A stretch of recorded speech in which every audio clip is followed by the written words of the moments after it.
Hi dears, welcome back to Axonus Learning. Axonus Learning in Malayalam class like in the Ella Prepeta Vidyarthikalkum Swagatham. നമ്മൾ കഴിഞ്ഞ ക്ലാസ്സിൽ ഒരുപാട് questions discuss ചെയ്തു അല്ലേ? ഏത് വരെയുള്ള ക്വസ്റ്റ്യൻസ് നമ്മൾ ഡിസ്കസ് ചെയ്തു അല്ലേ? ആ നാലാമത്തെ സെക്ഷൻ വരെ നമ്മൾ ഡിസ്കസ് ചെയ്തിട്ടുണ്ടായിരുന്നു. ഇന്ന് നമ്മൾ ഡിസ്കസ് ചെയ്യാൻ വേണ്ടി പോകുന്നത് അഞ്ചാമത്തെ സെക്ഷനിലേക്കാണ്. നോക്കിയാലോ നമുക്ക് ഇവിടെ എങ്ങനെയായിരിക്കും നമുക്ക് ക്വസ്റ്റ്യൻ വരുന്നത് ഒന്ന് പറയാം. 5 എണ്ണം ചേരുംപടി ചേർക്കുക, 2 ഭാഗവും എഴുതണം. അതെന്താണെന്ന് മിസ് പറയാം. ഇവിടെ നമുക്ക് ഒരു ക്വസ്റ്റ്യൻ ലഭിക്കാൻ പോകുന്നത് 1 മാർക്കാണ്. അങ്ങനെ നമുക്ക് 5 ക്വസ്റ്റ്യൻസ് ആണ് വന്നിട്ടുള്ളത്. അപ്പോൾ നമുക്ക് ടോട്ടൽ 5 മാർക്കാണ് ഈ ഒരു ഭാഗത്ത് നിന്ന് കിട്ടാൻ പോകുന്നത്. ഓക്കെ ആണല്ലോ? ക്ലിയർ ആയല്ലോ? അതെ.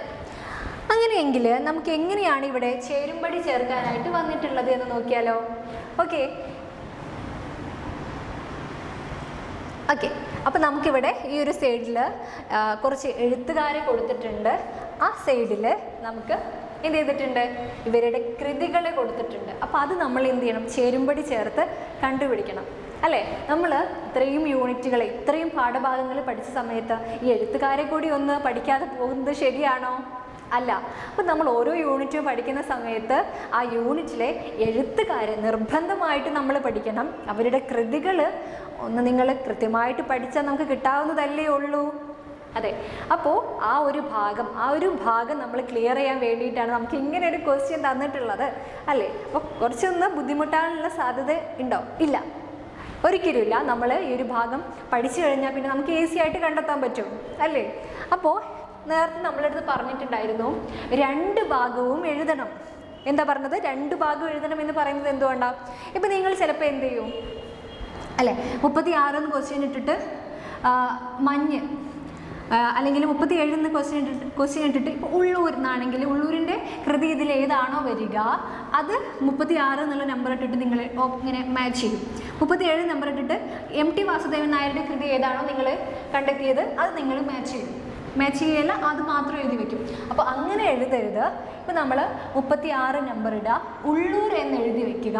അത് കഴിഞ്ഞിട്ട് നമ്മൾ എന്ത് ചെയ്യണം, ഉള്ളൂരിൻ്റെ കൃതി ഏതാണോ അതിന് നമ്മൾ മാച്ച് ചെയ്തുകൊണ്ട് നേരെ ഇതുപോലൊരു ആരോ മാർക്ക് ഇട്ടുകൊണ്ട് ഇവിടെ നമ്മുടെ ഈ സെക്ഷനിൽ ഈ ഒരു ഭാഗത്ത് നിന്ന് നിങ്ങൾ കണ്ടെത്തിയതും എഴുതി വയ്ക്കണം. അതുകൊണ്ടാണ് 2 ഭാഗവും എഴുതണം എന്ന് നിർബന്ധമായിട്ടും പറഞ്ഞിട്ടുള്ളത്. ഓക്കെ ആണല്ലോ? അപ്പോൾ ഞാൻ ഉള്ളൂരിൻ്റെ കുറച്ച് കൃതികളൊന്ന് പറയാം. ഉള്ളൂരിൻ്റെ കുറച്ച് കൃതികളായിട്ട് വരുന്നത് ഏതൊക്കെയാണ്? ഉമാ കേരളം മഹാകാവ്യം, പ്രേമസംഗീതം, കർണഭൂഷണം, പിംഗളദീപിക, കിരണാവലി, മണിമഞ്ജുഷ തുടങ്ങിയ ഉള്ളൂരിൻ്റെ കുറച്ച് കൃതികളാണ്. പ്രധാനമായിട്ടും കുറച്ച് കൃതികൾ മാത്രമാണ് മിസ് പറഞ്ഞിട്ടുള്ളത്. ഇതിൽ വന്ന ഒരു കൃതി നിങ്ങളിവിടെ നോട്ട് ചെയ്തോ? ഈ ഒരു സൈഡിൽ നിന്ന് നോട്ട് ചെയ്തിട്ടുണ്ടോ?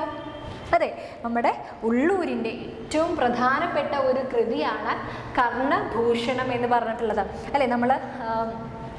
നമ്മുടെ ഗാന്ധാര വിലാപം പഠിച്ച സമയത്ത് കർണനെ കുറിച്ചൊക്കെ പഠിച്ചിട്ടുണ്ടായിരുന്നു. അപ്പോൾ കർണനെ വളരെ വിശദമായിട്ട് നമുക്കറിയാൻ പറ്റുന്ന, വിശദമായിട്ട് എഴുതിയിട്ടുള്ള ഒരു കൃതിയാണ്, കർണനെ കുറിച്ച് എഴുതിയ കൃതിയാണ് കർണഭൂഷണം. അപ്പോൾ ഇത് എഴുതിയിട്ടുള്ളത് ആരാണ്?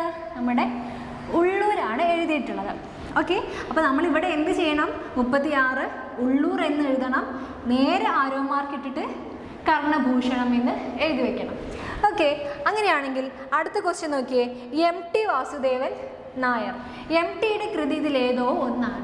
MTയുടെ കൃതി നമുക്ക് വളരെ, നിങ്ങൾ വായിച്ചിട്ടുണ്ടായിരിക്കും ചിലപ്പോൾ ഇതിലുള്ളൊരു കൃതിയല്ലേ? നമുക്ക് വളരെ രസകരമായിട്ട്, വളരെ നമ്മളെ ഹൃദയത്തെ മഞ്ഞ് പെയ്യിപ്പിക്കുന്ന ഒരു കൃതിയായിട്ട് നമുക്ക് എന്ത് ചെയ്യാം, ഒരു കൃതിയെ പറയാം. അപ്പോൾ നിങ്ങൾക്ക് ആൻസർ കിട്ടിയിട്ടുണ്ടായിരിക്കും. ഏതാണ്? അതെ, MT വാസുദേവൻ നായരുടെ കൃതിയാണ് മഞ്ഞ്. ഓക്കെ, MTയുടെ മറ്റു കൃതികളാണ് 4 കെട്ട്, അസുരവിത്ത്, കാലം, 2-ാം ഊഴം അല്ലേ? 2-ാം ഊഴം ഒക്കെ നമുക്ക് വളരെ പ്രസിദ്ധമാണ്. അത് പിന്നെ ഏതൊക്കെയാണ്? കാൽച്ചിലമ്പും പള്ളിവാളും, കാൽച്ചിലമ്പും, ഷെർലക്, വാനപ്രസ്ഥം തുടങ്ങിയ കൃതികളൊക്കെ നിങ്ങൾ അറിഞ്ഞിട്ടുണ്ടായിരിക്കും, വായിച്ചിട്ടുണ്ടായിരിക്കും. നമ്മുടെ ക്വസ്റ്റ്യനിൽ ഏറ്റവും ബാക്ക് സൈഡിൽ അല്ലേ, ഓരോ യൂണിറ്റും കഴിഞ്ഞിട്ട് അതിൻ്റെ ഏറ്റവും ലാസ്റ്റ് നമുക്ക് നമ്മുടെ എഴുത്തുകാരെ പരിചയപ്പെടുന്ന ഒരു ഭാഗമുണ്ട്. അപ്പോൾ അതിൽ കൊടുത്തിട്ടുള്ള കൃതികൾ മാത്രമായിരിക്കും നമുക്ക് ഈ ഒരു സെക്ഷനിൽ ചോദിക്കുക. അപ്പോൾ ആ ഒരു ഭാഗം ഇനി വിട്ടുപോകുമോ? ഇല്ല, വിട്ടുപോകരുത്. ഓക്കെ, അപ്പോൾ ഈ ഒരു ഭാഗം കഴിഞ്ഞു. അടുത്തത് 38 MP പോളാണ് വന്നിട്ടുള്ളത്.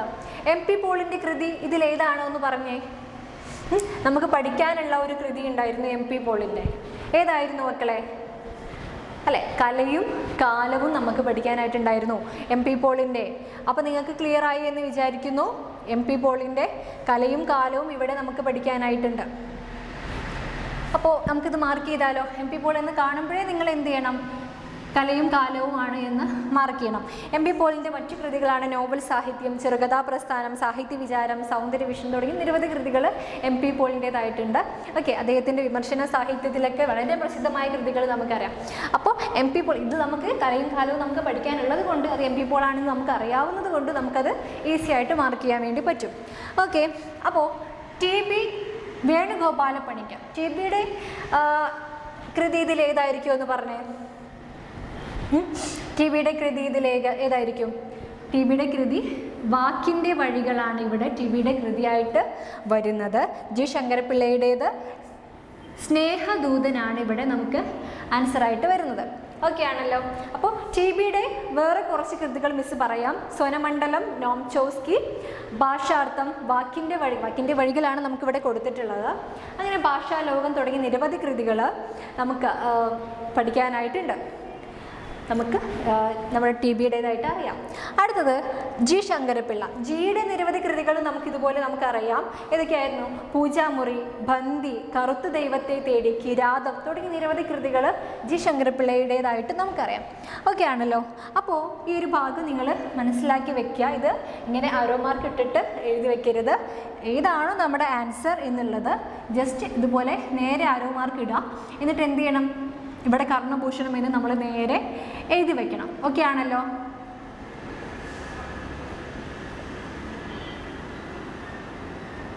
അപ്പോൾ ഇതുപോലെ നേരെ ആരോ മാർക്ക് ഇട്ടിട്ട് വേണം നമ്മൾ എഴുതി വെക്കാൻ കേട്ടോ. അപ്പോൾ ഈ ഒരു ഭാഗം നിങ്ങൾക്ക് എല്ലാവർക്കും വളരെ ക്ലിയർ ആയി എന്ന് വിചാരിക്കുന്നു. വളരെ കൃത്യമായിട്ട് നമുക്ക് എന്ത് ചെയ്യാൻ പറ്റും? ഓരോ ക്വസ്റ്റ്യൻ്റെയും ലാസ്റ്റ് വരുന്ന എഴുത്തുകാരെ പരിചയപ്പെട്ട് കഴിഞ്ഞാൽ, അവരുടെ കൃതികളിലൊന്ന് പഠിച്ചു കഴിഞ്ഞാൽ നമുക്ക് ആൻസർ ചെയ്യാൻ പറ്റുന്നതേ ഉള്ളൂ. ഓക്കെ, അപ്പോൾ ഈ ഒരു സെക്ഷൻ നിങ്ങൾക്ക് എല്ലാവർക്കും മനസ്സിലായി, ഉപകാരപ്പെട്ടു എന്നാണ് മിസ് വിചാരിക്കുന്നത്. അങ്ങനെയെങ്കിൽ കൃത്യമായിട്ട് നോട്ട്സ് തയ്യാറാക്കി പഠിക്കുക.